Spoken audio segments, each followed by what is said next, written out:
दोस्तों नमस्ते। मैं एस्ट्रोलॉजर कपूर, वैदिक एस्ट्रोलॉजर,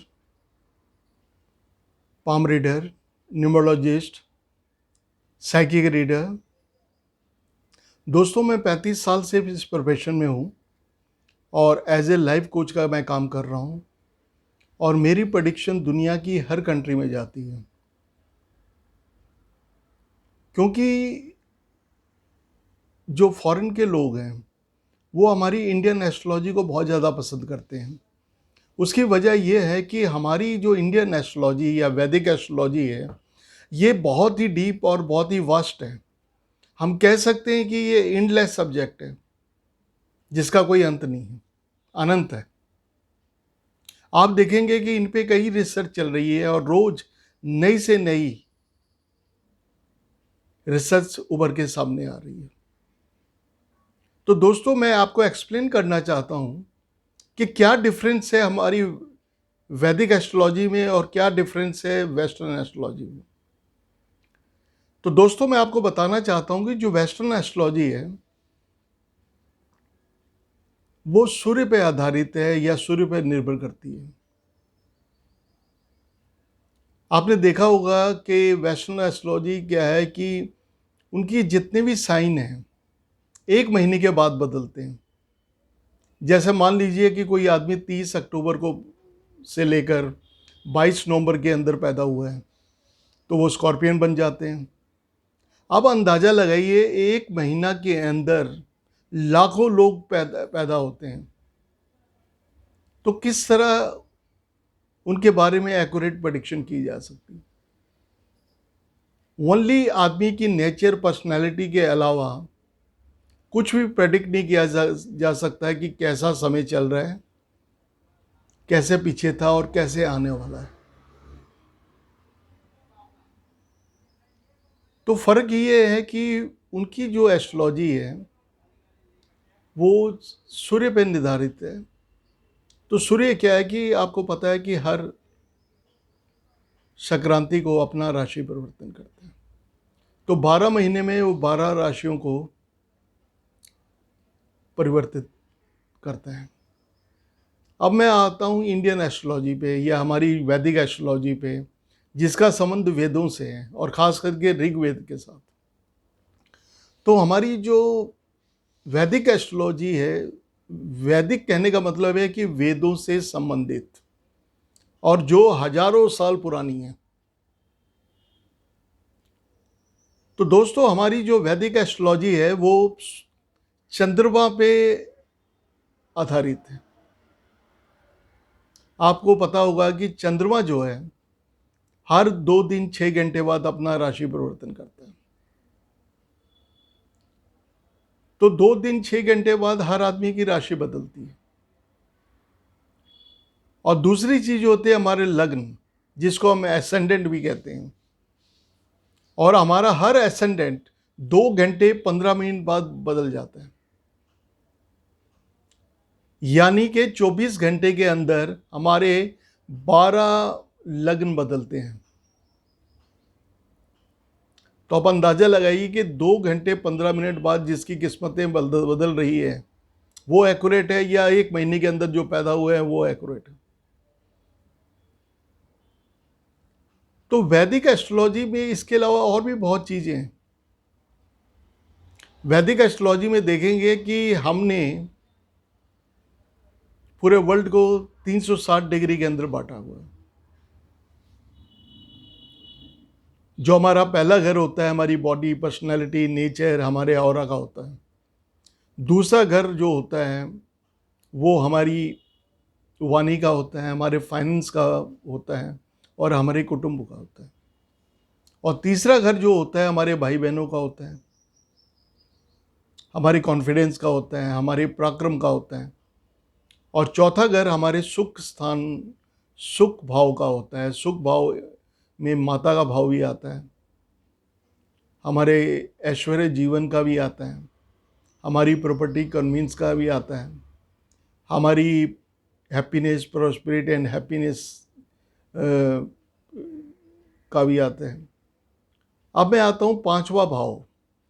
5वां भाव जो होता है हमारे, उसका संबंध हमारी एजुकेशन के साथ होता है, हमारी संतान के साथ होता है, और हमारे लव रिलेशन के साथ होता है, हमारी जो राजनीतिक या सामाजिक एक्टिविटीज़ है उसके साथ भी उसका संबंध माना गया है। तो दोस्तों 6वां घर जो होता है वो दुश्मन शत्रु का होता है,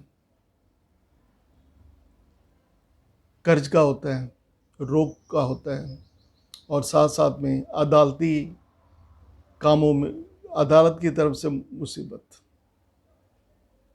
अब दोस्तों मैं 7वें घर पे आता हूँ। 7वां घर होता है हमारे विवाह का, हमारे जीवन साथी का, हमारे बिजनेस पार्टनर का,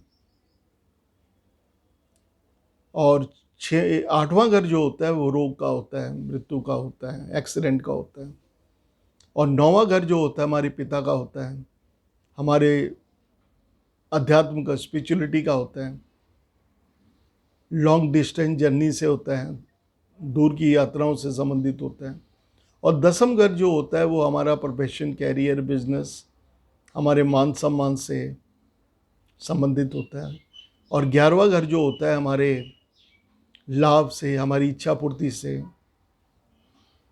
और जिसको फुलफिलमेंट ऑफ डिजायर्स भी कहते हैं, और 12वां घर होता है जिसका संबंध होता है खर्चों से, और जिसका संबंध होता है विदेश से। तो इसके अलावा दोस्तों की हर लगन के अलग अलग राजयोग कारक ग्रह होते हैं या पॉजिटिव ग्रह होते हैं, क्योंकि जब 2 घंटे 15 मिनट बाद एक लगन बनेगा तो हर लगन के लिए, लेकिन उन ग्रहों का की स्थिति का जानना बहुत जरूरी होता है कि वो उच्च के हैं, केंद्र या त्रिकोण में बैठे हैं, अपनी फ्रेंड राशि में बैठे हैं, कहीं अस्त तो नहीं है, कहीं नीच तो नहीं है। तो इसकी कैलकुलेशन करनी भी बहुत ज़रूरी होता है। उसके अलावा हमें देखना पड़ता है कि जो प्लैनेट की डिग्री, हर ग्रह की डिग्री है, किस किस डिग्री पे वो है, और उसके अलावा जैसे 27 नक्षत्र होते हैं, तो हमें ये भी देखना पड़ेगा कि हर नक्षत्र के 4 चरण हैं, तो हर आदमी का देखना पड़ेगा कि जो व्यक्ति है किस नक्षत्र में पैदा हुआ है, क्योंकि नक्षत्रों का प्रभाव इंसान पे बहुत ज़्यादा पड़ता है। उसके अलावा हमारी महादशाएं, अंतरदशाएं, प्रतंत्र दशाएं, सूक्ष्म प्रतंत्र दशाएं हमारे लाइफ के अंदर बहुत ज़्यादा इंपॉर्टेंट रोल प्ले करती हैं। अगर महादशा आपके लग्न के स्वामी की फ्रेंड की चल रही है तो आपको के लिए काफ़ी बेनिफिशियल या काफ़ी लाभकारी रहने वाली है। अगर वो दुश्मन राशि की किसी की महादशा चल रही है तो आपको स्ट्रगल ज़्यादा पड़ना पड़ेगा, रिजल्ट कम मिलेगा। अब दोस्तों मैं आता हूँ कि महादशाओं के बारे में आपको जैसे बता रहा हूँ, और उसके अलावा ये भी देखना पड़ता है कि जब हम जन्म कुंडली मिलान करते हैं, क्योंकि आपने पता है कि हर परिवार में जब हम शादी के लिए जाते हैं अपने बच्चों के लिए, तो लड़का और लड़की के कुंडली मिलान किया जाता है। तो उसमें क्या है कि सबसे इम्पॉर्टेंट ये होता है कि हमारी मिलान कुंडली के अंदर मैक्सिमम 36 यानी 36 पॉइंट होते हैं और मिनिमम 18 होते हैं। तो गुणों का जो मिलान करते हैं उसमें यह देखा जाता है कि वो 18 से अबव हो,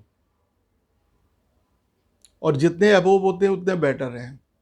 इतना ही काफ़ी नहीं है, उसमें यह भी देखना पड़ेगा कि जो उनके मैरिज का प्लैनेट है उसकी स्थिति क्या है, कहीं 6वें 8वें 12वें घर में तो नहीं बैठा, कहीं नीच का तो नहीं है। और उसके बाद सबसे इम्पॉर्टेंट जो मैटर आता है वो मंगल का होता है, क्योंकि मांगलिक योग माना जाता है। और मांगलिक योग के लिए अगर आपके जन्म कुंडली के अंदर पहले हाउस में, चौथे में, 7वें 8वें या 12वें घर में मंगल बैठा है तो आप मांगलिक बन गए। अगर वो राशि में भी मंगल की स्थिति पहले चौथे, सातवें, आठवें या 12वें घर में जाती है तो फिर भी मांगलिक। अगर दोनों से आप मांगलिक बनते तो डबल मांगलिक हो गए। ठीक है दोस्तों, उसके बाद हमें देखना पड़ता है नवान चार्ट, और नवान चार्ट के अंदर देखना पड़ता है कि ग्रहों की स्थिति क्या है, या अगर वहाँ पॉजिटिव है तो हम उसके लिए मैरिज के लिए रिकमेंड कर सकते हैं। और एक वैसे हमारी जन्मपत्रियों में या हमारी वैदिक एस्ट्रोलॉजी के अंदर 2000 से ज़्यादा योग होते हैं। जैसे सूर्य और चंद्रमा मिलते हैं तो राजयोग, मंगल और चंद्रमा मिलते हैं तो लक्ष्मी योग, बृहस्पति और चंद्रमा मिलते हैं तो गजगेसरी योग, बुध और शुक्र मिलते हैं तो लक्ष्मी नारायण योग। तो क्या है कि इस तरह काफ़ी 2000 से ज़्यादा किस्म। अगर आपके सारे ग्रह एक ही राहु केतु की ग्रैप में आ गए हैं तो समझ लीजिए वो कालसर्प योग बना देते हैं। तो ऐसा ये डिटेल्स होती है इस, और हमारी जो वैदिक एस्ट्रोलॉजी है, ये सारी चीज़ों की गणना करने के बाद ही हम किसी के आदमी के बारे में प्रेडिक्शन करते हैं। So Indian astrology is more accurate and more precise than in any other astrology in the world. दुनिया की कोई भी एस्ट्रोलॉजी हमारी एस्ट्रोलॉजी का मुकाबला नहीं कर सकती, और ना ही इतना एक्यूरेट प्रेडिक्शन दे पाती है। तो दोस्तों, अब मैं एक दूसरे मेथड के बारे में आता हूं जिसको हम हस्तरेखा कहते हैं, हस्तरेखा विज्ञान कहते हैं हम जिसको पाम रीडिंग या पामिस्ट्री भी काफ़ी ज़्यादा इंपॉर्टेंट रोल प्ले करती है किसी प्रेडिक्शन के बारे में। क्यों, हर आदमी के हाथ में इंपॉर्टेंट 4 लाइनें तो होती हैं जिनका बहुत ज़्यादा महत्व है हमारी ज़िंदगी में। पहली होती है हमारी जीवन रेखा, दूसरी होती है हमारी भाग्य रेखा जिसको फेट लाइन भी कहते हैं, तीसरी लाइन होती है मस्तिष्क रेखा जिसको हम हेड लाइन भी या ब्रेन लाइन भी कहते हैं, और चौथी होती है हृदय रेखा जिसको हम हार्ट लाइन कहते हैं।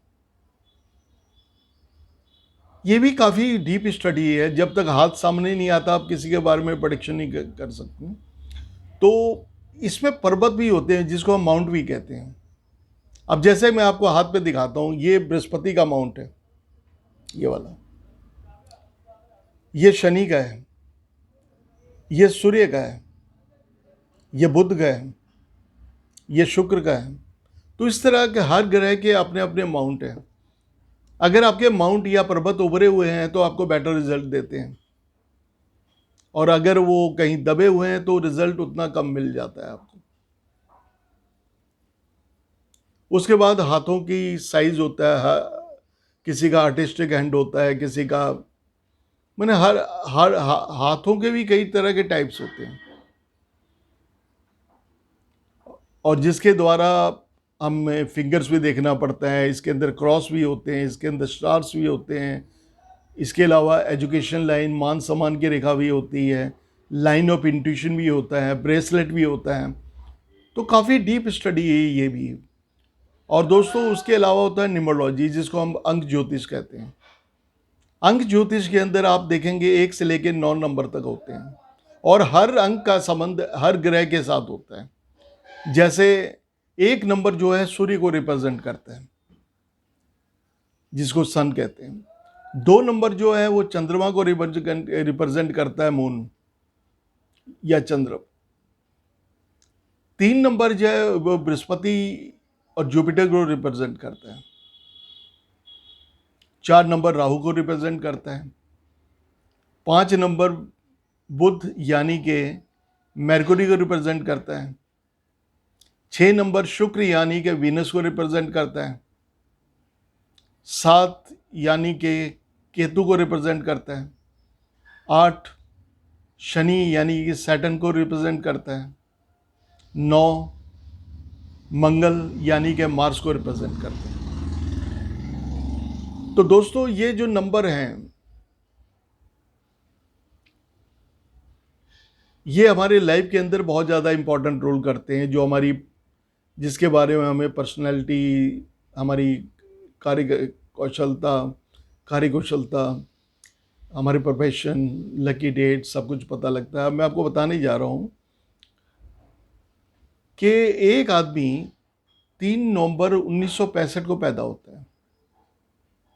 ठीक है दोस्तों, जो 3 नंबर आया है वो इंसान का मूल्यांक बन गया, जिसको इंग्लिश में रूट नंबर या ड्राइवर नंबर भी कहते हैं। तो उसके हिसाब से आपकी पर्सनैलिटी, आपकी नॉलेज, आपकी एजुकेशन, आपकी good qualities, negative qualities, lucky days, lucky colours, lucky dates and lucky numbers के कौन से, और लकी ईयर्स। तो इससे भी कैलकुलेशन से पता लगता है कि और कौन से देवता आपके इष्ट हैं, कौन से मंत्र का जाप आपको करना चाहिए सफलता के लिए, कौन सा स्टोन आपको पहनना चाहिए। तो सारी चीज़ों की एनालिसिस में की जाती है। और दूसरी चीज़ आ जाती है जब हम टोटल उसको ऐड करते हैं। जैसे 3 नवंबर 1965 अगर टोटल किया तो 8 आ गया। और 8 जो नंबर है, जैसे कि 3 + 11 + 19 + 65, तो टोटल जब करते हैं 8, ये आपका भाग्यांक बन गया, ये आपका डेस्टिनी नंबर बन गया। 3 नंबर आपका मूल्यांक बना और ये आपका भाग्यांक बना। अगर आपका मूल्यांक और भाग्यांक दोस्त हैं तो आपकी सफलताएं जीवन के अंदर काफ़ी बढ़ जाती है। अगर दुश्मन है तो थोड़ी सी प्रगति में थोड़ी सी प्रॉब्लम्स, थोड़ी सी रुकावटें आती है। और अगर आपको सफलता नहीं मिल सकती तो आप आपके नाम के अक्षरों में, क्योंकि हर अक्षर का अपना अपना नंबर होता है, और उन अक्षरों में परिवर्तन करके आप उन सफलताओं को पा सकते हैं जिसको पाने में आप काफ़ी कमी महसूस कर सकते हैं। तो दोस्तों, आई एम एस्ट्रोलॉजर, वैदिक astrologer, palm reader, psychic reader, numerologist, 35 years of experience as a life coach. I am horoscope maker, matchmaker. I am providing consultation, prediction, solution and remedies. If you are facing any problem related to your finance, related to your business, related to your job and careers, if you are facing problems in education, health problems, love relationship, husband and wife problems, divorce problems, relationship problems. So, because consulting, I am providing the consultation for every sphere of your lives. And you will get more accurate and precise prediction through Vedic astrology plus palmistry plus numerology.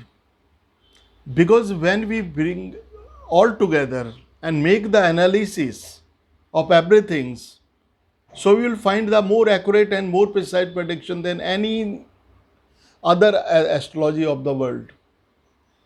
I told you before, this is the oldest astrology in the world, that is Vedic astrology. I am doing since 35 years. Even my prediction are going each and every country of the world. And the foreigners are more interested and more curious about the Vedic astrology. When they come to India, they come to me on my shop to contact me personally and make consultation with me. So friend, I am also providing the consultation online consultation as well as offline consultations. So if you are interested, you may contact on my website, my YouTube channel, Google on my business on the name of Diksha Astro Destination and Solution. You can contact on my Gmail email professorkapoor03@gmail.com.